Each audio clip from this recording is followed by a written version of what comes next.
we need to be sure of, what we're going to grow has an end market, that we can easily shift it out of the district, but also that we're going to get, a reasonable price, for that commodity. My name's Paul Villis, and we're here at my Hayman soybean crop. And we're here today with Brent Wilson, a landmark agronomist, and we're going to talk about his tips to growing a successful soybean crop. Okay, thanks Paul. So I suppose the planning and the preparation process is the most important part of the scenario, in the sense that, when I have growers that are new to these sort of legume rotations, we typically sit down well prior to the planning and establishment phase, so that we can take the time to actually sit down, select the paddocks that we're going to turn into a legume rotation, whether it be soybeans or mung beans. Select the paddock based on soil type parameters, so that we're ensuring that they are ideal for legume production. They don't have any issues in that with acidity or salinity and that sort of thing. Also, we look back on the previous cropping history, ascertain whether herbicides or herbicide residues are going to negatively impact on the following crop.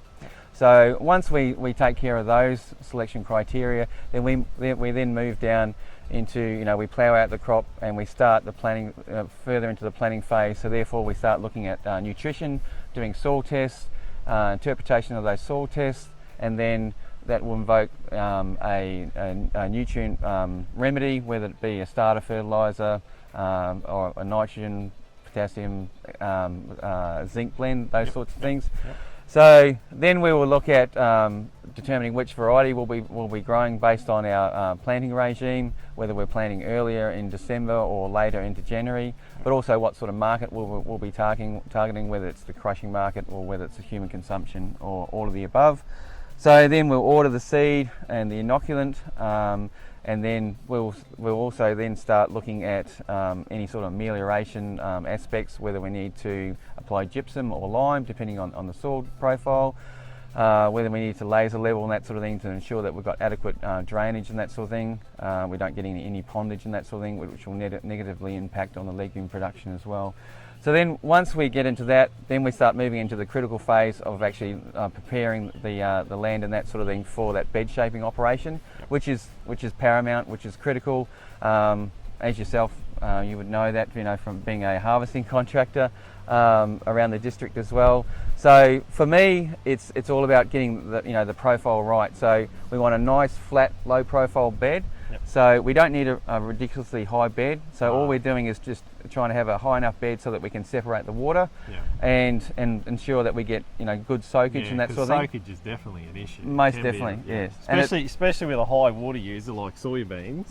That's exactly right. And as we know, soybeans, very thirsty crop. We need to make sure that we've got adequate water supplies right through the whole duration of the crop. So we're essentially watering the crop for its whole life cycle. So that can be 12, anywhere from 12 to 16 weeks of constant irrigation. So would you say that, like, for growers who have got a limited water, that mung beans would be a better option for them? Most definitely, Paul, because with mung beans we know that the water use efficiency is a lot higher, and so therefore after a pre-irrigation planting, a flush if required, and then another in-crop irrigation in that vegetative stage, then at budding, and then sort of 7 to 10 days later. So we're in and out on that sort of schedule. So typically, your water use during that wet season crop or even on the spring crop, can be as low as 3 megs per hectare. So whereas with soybeans, you really need to budget on 8 megs.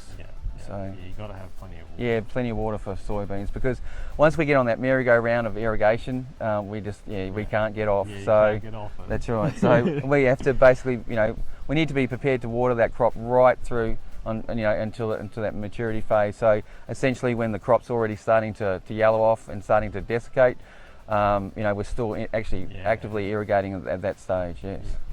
Marketing, and do you guys look at that, like getting the right variety into the right market and helping growers with that? Yeah, I mean, I certainly do. So with my clients, I stay in constant contact with all the marketers and that sort of thing, whether that be from a legume production point of view, but also, within the grain crops and that sort of thing. So I touch base with the marketers and that sort of thing on a monthly basis and that sort of thing, looking at what the trends are, but also what they're looking for and that sort of thing. Whether that be different varieties of soybeans for niche markets and that sort of thing, whether it be specialised for the soybean milk market, that sort of thing, or for human consumption. So, but also every now and again other opportunities arise and that sort of thing, and that we can take advantage of, and that can be for sunflower production or corn production for the local feedlots, that sort of thing.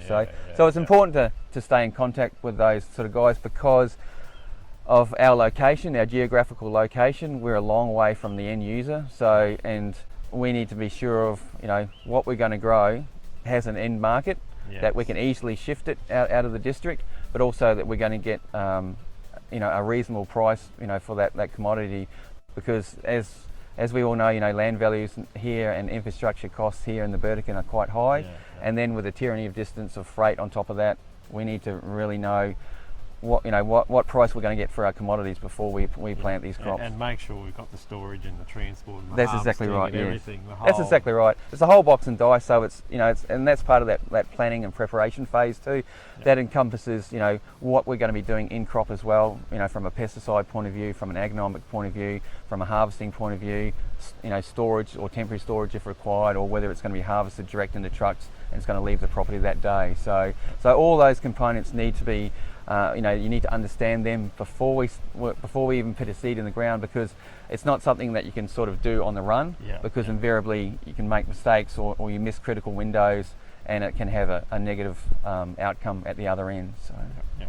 And probably the one thing I would say, the big difference to growing a bean crop is, and I'm sure you will agree, is to cane, is when you have to do a spray or when you have to irrigate, or when you have to do something, you've actually got to do it right. Timing's key, isn't it? That's exactly right, Paul. And I cannot stress that enough. And because a lot of these crops, especially mung beans, for instance, it's such a dynamic crop. All over in a blink. That's right.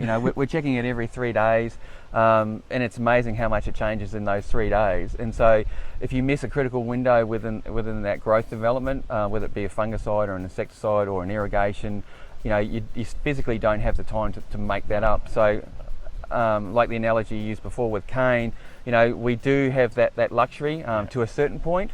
I mean, you can't ignore it, but you do have a certain amount of latitude where you can make up for 12-month crop. That's exactly right, as opposed to a 3-month or a 5-month crop. That's right. Yeah. So management is critical. So you got to do everything on time. And it's all about the right product, the right rate at the right time. Well, I think that's a top tip, and thanks for talking to me, Brent. Thanks so much, Paul. All right, Appreciate thank it. you.